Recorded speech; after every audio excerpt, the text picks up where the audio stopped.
দর্শক, আমরা মূলত প্রতিদিন যে চায়ের আড্ডা আমাদের বোয়ালিয়ায় সেটা হয় এখানে এই যে তপনদার দোকানে, যিনি এই যে দেখেন সে কাস্টমারের সাথে কি সুন্দর ব্যবহার করে। একটু বলেন তো দাদা, আপনি কোন চা খাবেন, কোনটা খাবেন, দুধ খাবেন না রং খাবেন? একটু প্রেসক্রিপশন কি করা? এটা ওনার সাথে আমার প্রেসক্রিপশন করা, কারণ আমরা যারা রেগুলার কাস্টমার আছি বা রোগী আছি তাদেরকে একটু বললেই হয় যে ভোটার আইডি কার্ডটা দিলেই সে স্ক্যান করে বলে দিতে পারে যে আসলে আমরা কোন ধরনের চা খাই এবং কোন মাপের চা খাই, কতটুকু লিটার লাগবে, কতটুকু চিনি লাগবে, এটা সব এই ডাক্তার মহোদয়, ডাক্তার না আমরা তাকে ওঝা বলে থাকি সাধারণত। আচ্ছা, আপনি তৈরি করেন। কি বলবো, ভোটার আইডি কার্ড কি আনছেন তাহলে খাবেন, আইডি কার্ড তো লাগবে আমার দোকানে চা খাইতে। এই যে আমার আপনি কথা কই কব না, এই যে আমাদের যে কবিরাজ মহোদয়ের যে এই যে সিরাপটুকু, এই যে কবিরাজ মহোদয়ের যে সিরাপটুকু, এই সিরাপ সেবনে আপনার শারীরিক অনেক সুবিধা হবে, যেটি আপনি না খেলে বুঝতে পারবেন না। প্রতিদিন সকাল এবং বিকেলে যদি এই সিরাপটা সেবন করেন, আপনার শরীরে যত জটিল কঠিন রোগ রয়েছে সেটি কিন্তু নিরাময়যোগ্য রয়েছে শুধু এই 1 কাপ এই যে সিরাপের মধ্যে। 1 কাপ সিরাপ সেবন করবেন সকাল বিকাল, দেখবেন আপনার শরীরটা অনেক চাঙ্গা থাকবে।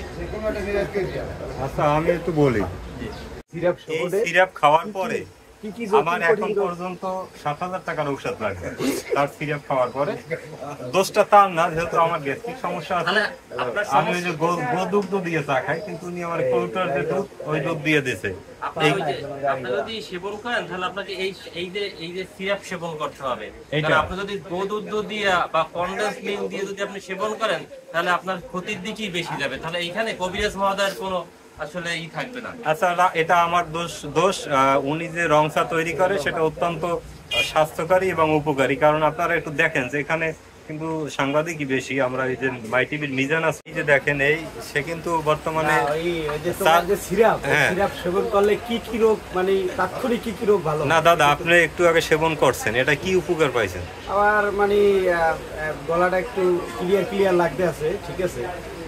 তার শরীরটা আবার অনেক সতেজ হয়ে গেছে, সকালবেলা অনেক জ্যাম ছিল, এখন ভালোই লাগবে। কিন্তু এই তপন যে এই ইটা নামান, আচ্ছা আপনি যে বিয়ে শাদী করেন না, এর কারণটা কি?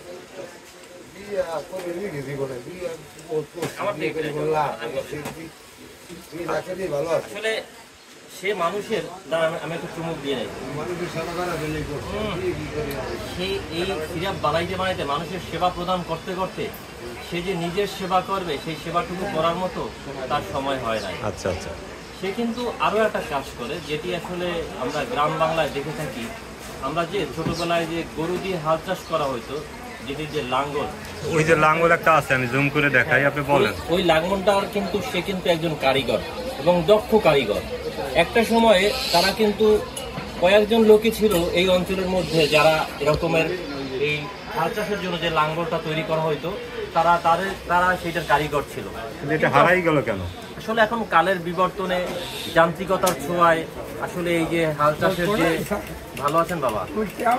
জি আলহামদুলিল্লাহ, ভালো আছেন না?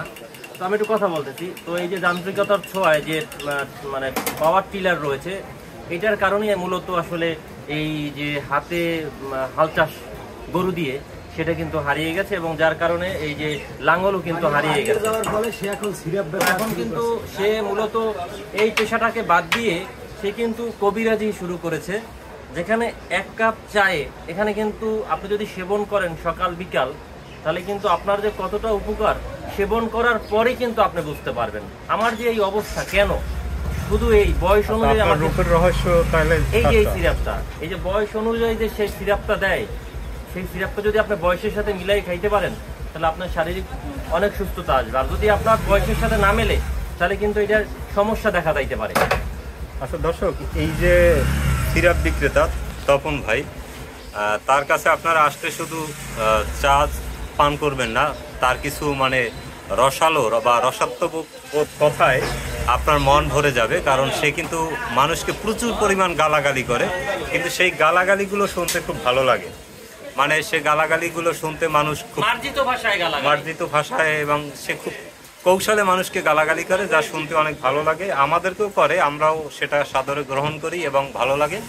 তো আপনারা বোয়ালিয়া বাজারে আসবেন, আমি একটু দেখাই দিই তপনদার দোকানটা। এই যে দ্বিতীয় গলি থেকে নামবেন, নেমে এখানে এই তপনদার দোকানে আসবেন, আর এখানে এসে সিরাপ সেবন করবেন। এই যে আর এখানে কিন্তু আপনার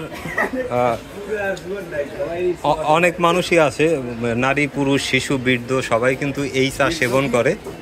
আর তারা এইটা সেবন করেই কিন্তু বিভিন্ন রকমের রোগ থেকে মুক্তি পেয়েছে। তো আপনার যদি শরীরে কোনো প্রকার সমস্যা থাকে, এই সালসাটা যদি সেবন করেন, এটা বিশেষভাবে তৈরি, তার এখানে কিন্তু সব উপাদান দেওয়া আছে, এই সমস্ত জিনিস দিয়েই কিন্তু সে এই সালসা তৈরি করে।